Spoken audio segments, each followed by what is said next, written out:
اوه خرفبونا خودانین شوق نوجداران ین کفنن لدهوکی لدور نبجه اینانا ویره کفتنا دناف برا وانو کمپانیا کا جیب جیکار جبو خراب کرنو دوباره درست کرنا وان.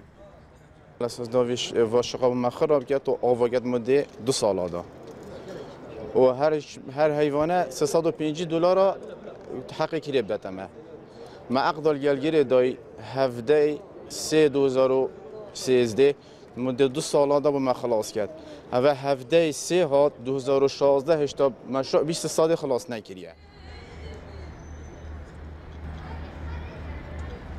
بقول قلت 2 سال ده بها تمام كم كليكو كما تسابد وإيجار دم أول سال 2 سال و13 هيبة تشتينا تقاعدش يعني شو ما قلت إيجارش ما قطعك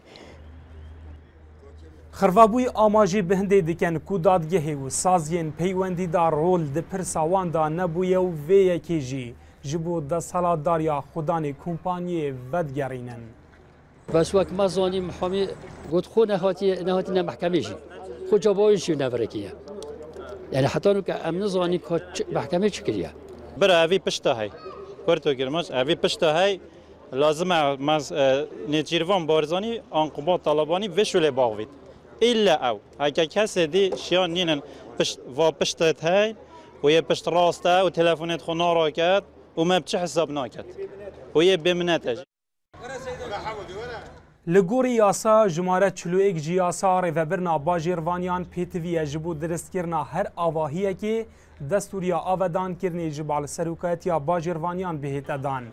لی پشتی 3 سال و 6 مهان هشتا کمپانیا جیب جیکار یا درست کرنا شق نوجدارن کفن دستوریا آودان کرنی جبال سروکت یا باجیروانیا دهوکی نورگرتیه.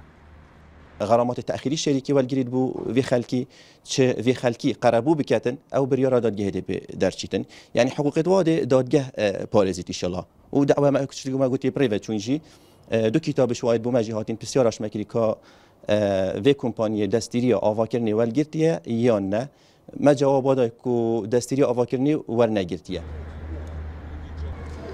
سیهودو حولاتین خودانین اوان شقیان چاوری درست کرنا شقین خوین نیبون. لیوکی او دبیجن نبتنی او نهاتنه دناوا شقین نیدا بلکی کریا خانیان جی دوی روشا قیرانا دارایی دا بو سربارکی خماوان. دلشاد هیمو NRT دهوک